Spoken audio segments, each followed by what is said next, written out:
เนาะบ่ต้องย่านบัดนี้กล้วยบ่ต้องย่านเนาะเอาไว้เฮือนพี่เบิ่งรถตำนั่งเฮือนพี่โอ้เอ้ารถจกนี่บ่ต่ำน่ะรถไถนี่เอาเพิ่นบ่ให้บ่ให้แล้วให้นะเออโอ้เฮ็ดเฮือนใหม่เพิ่นแล้วโดยยังบ่แล้วพี่น้องเอ้ยเนาะไปสร้างไปตำเพิ่นแท้ไปปลูกผักปลูกมีเนาะแถวนี้ก็เป็นหน้าบ้านปลูกหมัก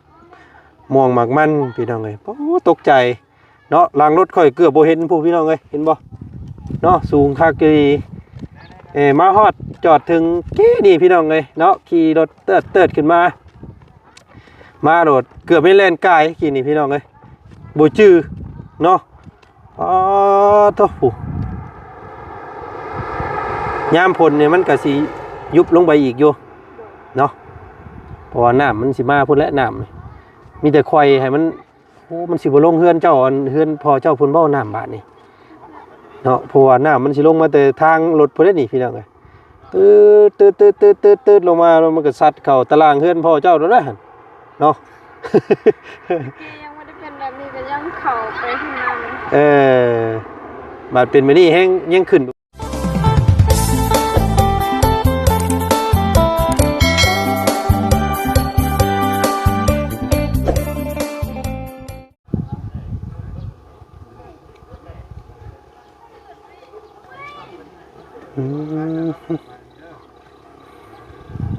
เนาะก็ถือว่าฮอดตลอดปลอดภัยคือเก่าพี่น้องเอ้ยมื้อนี้ก็ได้เนาะ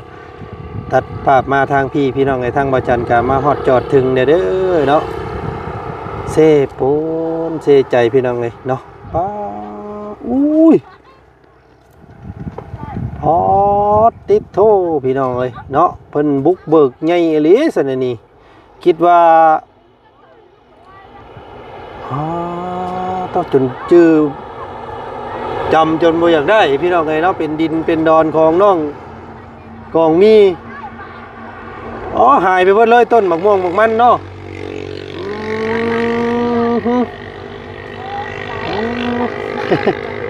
สบายดีเด้อเนาะโตเฮ้ยนึกว่าสิเล่นกายได้เลยกี่นี่จื้อบ่ได้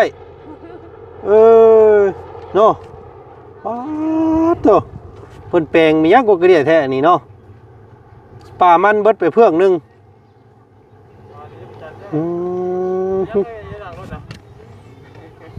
จักบ่เฮ้ยแกมาแต่บ้านมาเอาแหละยายพ่อสิจูดทิ่มใช่หรอกนี่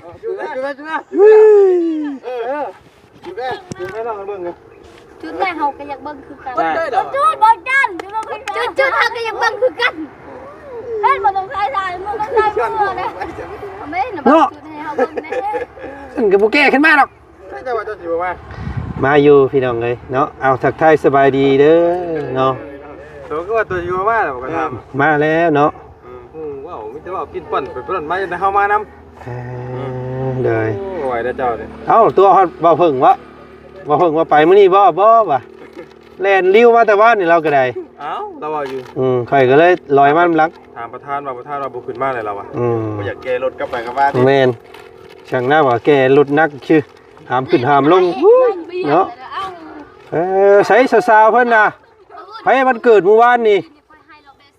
ไปแล้วพี่น้องเอ้ยเนาะเห็นแต่ก้นแวบๆไปฮะป้าอันนี้แปลงยังกูกระเดะแท้อันนี้เนาะจนจื้อบ่ได้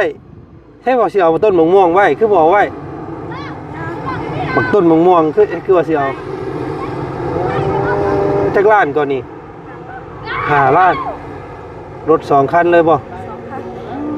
เดี๋ยวคุยทำไงเนาะมุนมาเลยต้นหมักไม้หมักตอกเนาะแปลนให้ก็เลินยนต์โพดดีๆปลุกเพื่อนให้10 หลังใช่มันใหญ่1 บาทนี่ กว้างเนาะเพียงคักเนาะบาดนี้เนาะงามปลูกผักปลูกมีสบายบาดนี้เนาะดินก็งามซ้ำโอ้ยหาหมักม่วงมาปลูกทดแทนเด้อต้นหมักม่วงเบี้ยหมักมีหมักกุ้งหมักนาวหมักโอ้ยพี่น้องเลยเนาะใช้อันหมูย่างนะ ฮะอ้าวบ่มีบ่อืม เกิดนิดแล้ว แต่มื้อใดมันเกิดน่ะ วันที่สี่ จักปีเด้ 13 โอ้ยอาจก็เป็นเบี้ยพี่น้องเอ้ยเนาะ 13 ปี เกิดวันหยัง วันเสาร์ เกิดวันเสาร์อืมอืมอีหยังแบบนี้ โอเคพี่น้องไงเนาะอันอ้ายบ่มีอีหยังอันมาเป่าให้ซ้ำพี่น้องไงเนาะมีแต่ขนมเดี๋ยวสิเอาขนมให้เด้อเป็นเค้กคือกันเค้กอันเค้กแต่ว่าเค้กบ่ได้เป่าดอกเค้กกินซื่อๆ เอ้ยเนาะเขาบ่ยาวเพิ่นก็หากันมาฮอดมื้อนี้บ่เอ้าหาฮอดมื้อนี้บ่ยาวขึ้นมามื้อนี้บ่มามื้อใดน่ะไปจังเจ้าไปแม่น้ำกา บ่ได้มันนักรถ เติมใช่ไหมน้ำมัน บ่ ไม่ เอาไว้ชื่อนะ บ้า มีแต่ มือนี่หา11กับ700เนาะมือนี่ขึ้นมือละ 3,000นะขึ้นรอบนึงนะ เอาต้นมักกะทันนี่เพิ่นคือบ่เอาออกซั่นนี่เป็นอันนาทีเพิ่นบ่ ขอตัวอันบ่ไปกินดิ ตัวบ่ได้กินหมากบ่เอาออกตัวน่ะกินหมากว่าเอาออกเบิดแหละพี่น้องเอ้ยเนาะบ่ต้องย่านบัดนี้กล้วยบ่ต้องย่านเนาะ เอาไว้เพิ่นพี่เบิ่งรถตำนั่งเงินพี่ โอ้เอ้ารถจกนี่บ่ต่ำน่ะรถไถนี่เอาเพิ่นบ่ให้บ่ ให้นะ เออโอ้เฮ็ดเฮือนใหม่เพิ่นแล้ว โดยยังบ่แล้ว ไอ้พี่น้องเอ้ยเนาะไปสร้างไปตำเพิ่นแท้นี่ปูนมาไทยก็ได้เนาะอ๋อผู้ไปตำฮอดอันต้นหมากอันแล้วคิดว่าสิเอาออกบ่จักอันนี้ เฮ็ดดีได้บัดนี้ให้ครอบเพิ่นเอาอิหยังให้เพิ่นกิน หมู เอาหมูผู้โอ้ย เรื่อง เนาะ ระหว่างที่จะถามมันกินตัวเลย คือใส่ชุดนอนแต่เวียงแต่เว้นแท้โอ้เนาะยังบ่ทันค่ำทันมืดก็ใส่ชุดนอนแล้วโอ้ยตายเนาะเข้าแล้วบ่ห้องน้ำนะเข้าแล้วเรียบร้อยเนาะเป็นได้แปลกบ่ในเครื่องนึงในชีวิตครั้งแรกแปลกอยู่เนาะแต่ก็สิ้นอยู่ดอกเนาะบ่ได้เนาะสิ้นเคยเอาเป็นทางไงเนาะอันนี้จ่ายยังเพิ่นเรียบร้อยแล้วบ่นี่เขาบ่บุญเพิ่นจ่ายเรียบร้อยเนาะต้องอันนี้ทางขึ้นอันนี้ทางลงเนาะมี2ทางขึ้นทางลงเนาะโพดดีพี่น้องเอ้ยเราพาย่างไปเลาะเบิ่งนี่เนาะยืมตัวนี่เด้อจ้ะปุ้ยพี่น้องเอ้ยเนาะเพียงเปิดเติดข่อยคิดว่าบ่ได้ปานนี้ได้ตะกี้ได้เนาะกว้างนั่นแหละมุนมาแล้วอันน่ะต้นอันน่ะมันเจ้าเนาะมันออกจากต้นก็ประมาณว่าครึ่งหนึ่งโธ่พี่น้องเอ้ยผู้เนาะสวัสดิ์เสวยบาทนี่พี่น้องเอ้ยเนาะสิเฮ็ดมุงได้เฮือนบาทนี่ลูกมุงนี่แหละเนาะเฮ็ดเอาเป็นมุงแจๆไว้ก็ได้มันจังสิบุมันจังบ่เปลืองแต่ว่ามันออกไปให้ห่างจากเสาไฟเด้อเพิ่นบอกพูดเอาแถวอันน้องนั่นพูดยาวไปทางน้องเพิ่นพูดเนาะน้องกันเลี้ยงมาสิปีนหนาวไปพี่เนาะทางพุ่นหลังบ้านไปปลูกพักปลูกมีเนาะแถวนี้ก็เป็นหน้าบ้านปลูกหมักม่วงหมักมันพี่น้องเอ้ยโอ้ตกใจเนาะหลังรถค่อยเกือบบ่เห็นผู้พี่น้องเอ้ยเห็นบ่เนาะสูงคักดีมาฮอดจอดถึงกี้นี่พี่น้องเลยเนาะขี่รถเติดขึ้นมาโดดเกือบไม่แล่นกายขี่นี่พี่น้องเลยบ่จื้อเนาะโธ่ผู้ยามฝนเนี่ยมันก็สิยุบลงไปอีกอยู่เนาะเพราะว่าน้ำมันสิมาพุ่นและน้ำมีแต่ควายให้มันมันสิบ่ลงเฮือนเจ้าเฮือนพอเจ้าพุ่นบ่น้ำบาดนี่เนาะเพราะว่าน้ำมันสิลงมาแต่ทางรถพุ่นนี่พี่น้องเอ้ยตืดลงมาแล้วมันก็ซัดเข้าตารางเฮือนพ่อเจ้าแล้วนะเนาะ ยังไม่ได้เป็นแบบนี้ก็ยังเข้าไปข้างใน บาดเป็นไปนี่แห้งยังขึ้นไปพุ่นแนะนำเนาะ อ๋อต้องถ่าเบิ่งตอนฝนตกก่อนบาทหนึงพี่น้องไงจังสิฮู้ทิศทางน้ำเนาะมันก็สิลุมลงมานี่แหละน้ำก็ได้มีแต่บ่ให้มันพากลางเนาะให้เจ้าขุดคลองไปทั้งข้างทางไหนทางหนึงเอาเนาะแปลงเอาหั่นแหละมักอยู่บ่ไล่มักอยู่บ่เพิ่นแปลงให้นี่ได้มักอยู่บ่อยู่ว่ายังแบบว่ายังโอ้ยังเฮ็ดบ่งาม งามแล้ว งามเนาะ เด้อ โอ้จักมือก็เพิ่นเฮ็ดนี่ มือเดียว เถอะพี่น้องปลูกเพิ่นปาดต้นหมากกันมันเราเนาะเบิดไปเกือบเป็นโตนพี่น้องเลยเนาะ เอากะบ่เป็นหยังเนาะน้องเนาะแบบทุกสิ่งทุกอย่างกะย่อมมีการแลกเปลี่ยนพี่น้องเฮาได้อย่างก็ต้องเสียอย่างเนาะเฮาได้ดินงามได้เฮือนเฮาก็ต้องเสียมันเนาะบ่ได้คิดว่าสิออกลายขนาดนี้ได้บ่จันคิดว่าตะกี้ได้พี่น้องเอ้ยเนาะคิดว่าล่ำตุยล่ำเล็กล่ำน้อยซื่อๆอันนี้มาแล้วป๊อโตสุดอลังการนี่พี่น้องเอ้ยเนาะโอ้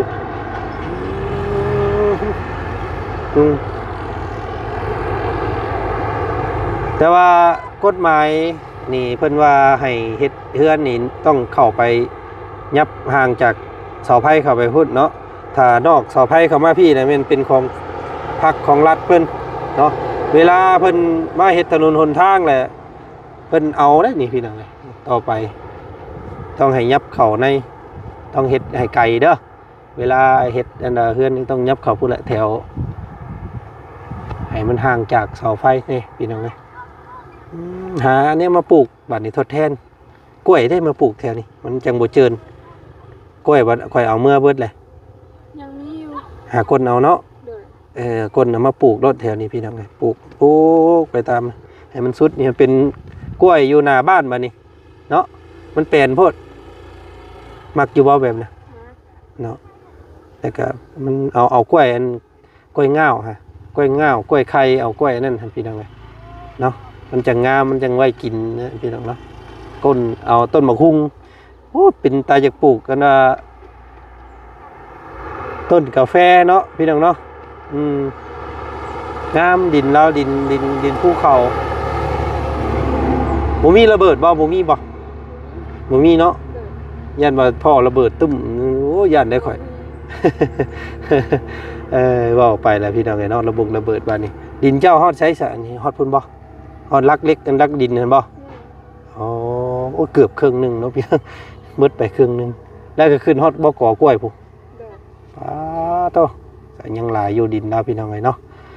มีซำนี้ก็ถือว่ารับแต่งไว้เฮ็ดเรือนเฮ็ดซ่านก็ถือว่าเหมาะสมเนาะมันก็บ่ได้ไปอยู่บ้านผัวแล้วอันนี้เนาะแต่จังสิมาอยู่นี่แล้วซะบัดนี้อยู่นี่แล้ว เนาะ เด้อ เพิ่นปลูกเกลือนปลูกซ่านเฮ็ดแปลงที่แปลงท่านให้งามเนาะบ่ต้องไปจากพ่อจากแม่เนาะเอามาเลี้ยงพ่อเลี้ยงแม่เด้อ เด้อ ผู้ใดว่าเอามือเฮือนโอ้ยข่อยบ่เมื่อว่าซั่นเด้อ เนาะพี่น้องเอ้ยเฮ็ดเฮือนให้งามเฮ็ดดินให้งามเลยสิไปอยู่บ้านผัวนี่โอ้เสียดายเด้อนี่พี่น้องเอ้ยเนาะน้องเพิ่นบอกแล้วว่าบ่ไปเด้อพี่น้องเนาะน้องเพิ่นสิอยู่น้ำพ่อน้ำแม่เนาะนี่อันนี้เนี่ยเป็นพ่อปันให้เจ้าบ่ เด้อ ใช้สมุงของอันอ้ายเจ้ามีหยังได้ซะพ่อน้องอันเลี้ยงน้องหยังได้เพิ่นอยู่หม่องใดของเพิ่น มีอยู่นี่มาตั้งปัดกันตั้ง แถวไปยับไปพุ่นอีกเนาะแถวต้นมากันหุบมือหิ้งหุ่นกับแม่นเนาะ แม่ แล้วก็ปรับเอาอีกเนาะ เด้อ ยังจะค้นบัดนี้อันอ้ายเจ้า ยังซ่อมแต่เพิ่นเงินอยู่ต่างหากแล้วเราไปตั้งเฮือนอยู่นั่นเด้อ อยู่หลัง เว้าอยู่ว่าเจ้าสิตั้งมองใดเราไปเลือกตั้งอยู่มองนั้นแล้ว เดลี่อยู่ฮึบแท้เนาะ โดยถ้าว่ามีอากาศหน้าแล้วว่ามีเงินมีค้ำแล้วก็เห็ดไหมเรามาตั้งอยู่นี่ แล้วก็สิปรับยับขึ้นมาพี่เนาะ โดยยังมีอยู่บอลสิตั้ง ยังหลายอยู่พุ่นไปพุ่นอีกก็ได้เนาะ โดย อันนี้ลูกสาวหล่าเพิ่นพี่น้องเลยเนาะลูกสาวหล่า ปั้นให้ลูกสาวเลยเด้อ อันนี้ก็แม่น้องอันว่าแต่งจริงนี่ก็แม่น้องใจดีเนาะเป็นคนละภาคคนละพังโอ้สาวกลับมาอยู่เพื่อนอยู่ซ่านเบิดเลยเนาะไปเอาผัวทั้งอื่นด้วยก็ยังกลับมาอยู่พอน้องกันแม่น้องแต่งจริงก็ได้แม่น้องใจดีก็ได้พี่น้องไงเนาะคักต้นกล้วยต้นอ้อย เนาะ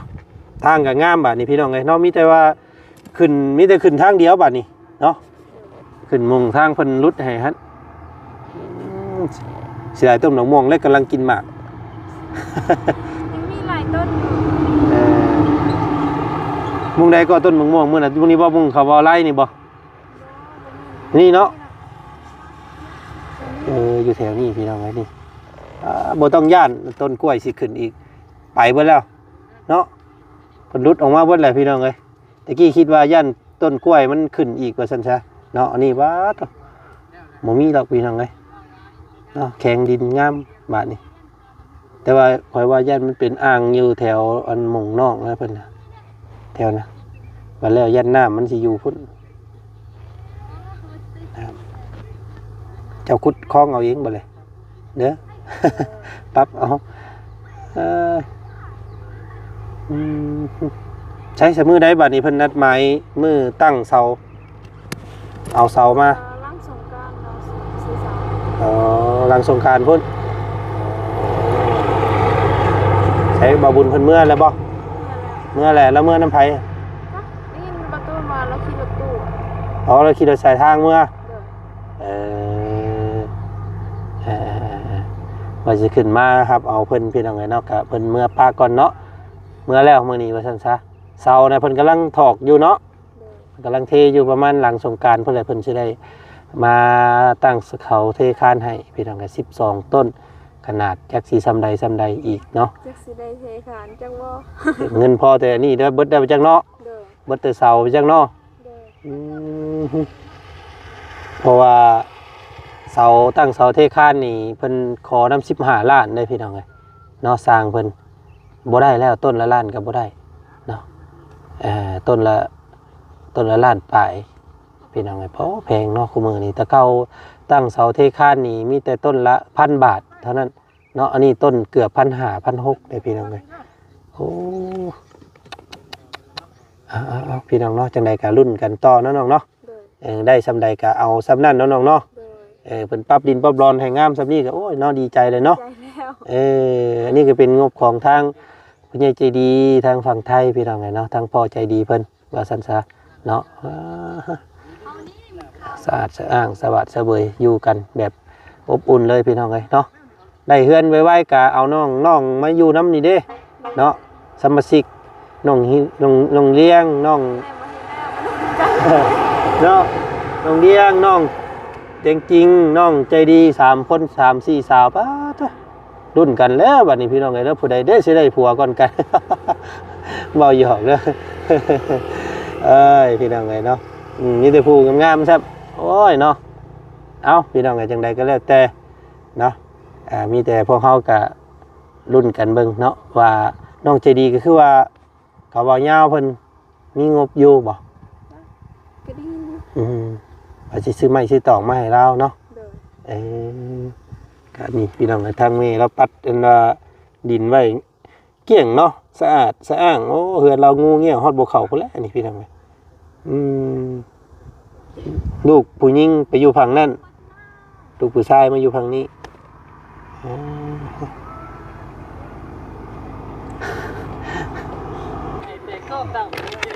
Happy birthday to you Happy birthday to you Happy birthday Happy birthday สุขสันต์วันเกิดย้อนหลังเด้อไอ้บ่มีหยังให้มีแต่ขนมเค้กคือกันเด้อนี่ก็เค้กกันโยพี่น้องเอ้ยเนาะโอ้เป็นคนรู้ผู้ดีแล้วลูกเด้อเนาะใหญ่เป็นสาวเลยเด้นี่เนาะตั้งใจเฮียนจักสิเฮียนฮอดมื้อใดบัดนี้เนาะฮอดใส่ก็ฮอดหั่นเนาะน้องเลี้ยงน้องเพิ่นก็เป็นกำพร้าทั้งแม่เนาะแม่แยกย้ายจากกันเป็นจังไดเนาะก็โอ้ยนอนน้ำพอคือเก่าบ่มื้อแลง พอไปสารวัตร ฮะไปสารวัตรเลยเอ้าน้ำเมื่อบ้านเบาบุญพูดบ่บ้านเบาบุญได้สารวัตรเราไปยัง ไอ้เคยโซลาไปซื้อรถไอ้เคยโซลาบ่มีใครขับรถจักร อ้ายเคยเล่าบ่มีไผขับรถจักรและขับรถเพิ่นเมื่อบัดนี้ เล่นมาในทำลายห้างอยู่ตายอยู่ไอ้มือตรึกเนี่ย อย่างได้บาทนี่พี่น้องไงไอ้มูลลืบเนาะ จะมาเจ็บมือคืนเลย อาบน้ำนะบ่นี่ใส่สุดนอนแต่เวียงแต่เว้นคักดีพี่น้องไงเนาะไปนอนอยู่พุ่นบ่มื้อแรงหรือว่า ไปนอนขึ้น ไปนอนกับไผบัด กับน้าบางทีน้าเบามีขึ้นนอนขึ้น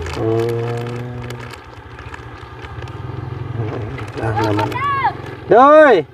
คอยเมื่อเด้อพี่น้องไงน้องไส้ทั้งนั้นก็ได้น้องเพิ่นมาดินน้ำเนาะเป็นหมู่เดียวกันเนาะซ้ำกันพี่น้องไงเฮียนอยู่ป.5คือกันเนาะ มีเค้กจะก้อนมือน่ะ2 ก้อนทางลุงเฮิมเพิ่นซื้อให้บ่โอ้พี่น้องไงเนาะคนมาหลายบ่มือน่ะแต่เก่าเลยแต่เก่าเคยมีบ่แต่เก่ามีแต่ปีแรกบ่นี่แต่เก่าบ่เคยจักเทื่อแม่นบ่บ่เคยจักเทื่อเนาะพี่น้อง12-13 ปีลูกน้องเพิ่นก็ยังบ่เคยมีวันเกิดนำหมู่จักเทื่อแต่ว่าฮู้อยู่แต่ว่าบ่ได้จัดจักเทื่อเนาะเอาพี่น้องไอ้เนาะเป็นคนฮู้ผู้ดีตั้งมุกตั้งใจห้ามเฮียนซะมื้อนี้ไปอยู่บ่ตอนแรกครูบอกให้พัก เพราะว่าเฮียนกับบ่ค่อยเป็นแนะนำปานใดดอกเนาะเพราะว่าใกล้สิฮอดปีใหม่ลาวแล้วพี่น้องเอ้ยเนาะก็ทางอ้ายก็ขึ้นมาอีกจักมื้อ2มื้อก็ครับอีกคือเก่าพี่น้องเอ้ยเนาะเพราะว่าอยู่บ้านก็ช่วงนี้ก็ยังบ่ค่อยมีงานไปทางใดนะพี่น้องเอ้ยเนาะก็สิเมื่อวันที่9เนาะกับเมื่อวันที่9วันที่10 11ก็บุญบั้งไฟเนาะเจ้าเคยเห็นอยู่ว่าบั้งไฟเคยเห็นแต่ในโทรทัศน์เนาะเอามาอยู่แต่บ่เอามาแห่ซื่อๆบ่ได้จูดเอามาจูดอยู่บ้านพุ่นแหละ เมื่อบ่เมื่อเบิ่งน้ำเมื่อดินน้ำบ่ดินบุญนะฮะย่านหยัง เอ้าเมื่อแล้วพวกอ้ายสิญาติเนาะชิปีก็เมื่อน้ำเพิ่ม ฮะน้องชายกูมีไปริมน้องชายอยู่กับเพิ่มเอานี่บ่แล้วเบาสีเมื่อดินดูดลงไฟน้ำแล้วเมื่ออะไรบ่ลุงเฮิมไม่เห็นคนมาเลยแต่เศร้าโมเห็นเลยมื้อนี้แม่นบ่จะไปใส่ได้เนาะพี่น้องเนาะเอาก็เดี๋ยวพังเบิ่งมื้ออื่นสิมาดินน้ำใหม่เด้อมื้อนี้ไปเมื่อปากก่อนไปทางอื่นต่อกันเด้อสบายดีได้เค้กวันเกิดให้น้องเลี้ยงพี่น้องเลยเนาะเอาเนาะโอเคพี่น้องเลยกะมามื้อนี้ก็ถือว่ามาเบิ่งมาส้มถือว่าเนาะพี่น้องเนาะอลังการงานสร้างถือว่าปรับดินน้องเพิ่นนี่คือว่าเท่าลึกเนาะพี่น้องเนาะก็ประมาณ5 ล้านนี่ก็ประมาณ 8,000 9,000 บาทพี่น้อง 9,000 หรือว่าหมื่นเนาะตีไปได้กลมๆบ่ฮอดหมื่นดอกประมาณ 8,000 กว่าบาทหรือว่า 9,000 เนาะโธ่เรารุ่นเบิ่งบัดนี้น้ำสิโตลงทางใดพี่น้องเนาะสิพัดไปทางใดน้ำในใส่ติดตามเบิ่งนำกันอีกเด้อกันพี่น้องเนาะก็สำหรับมื้อนี้บ่าวจันฮอดจอดถึงทีมงานแล้วพี่น้องเนาะพบกันใหม่อีกแล้วกันเด้อสบายดีสวัสดี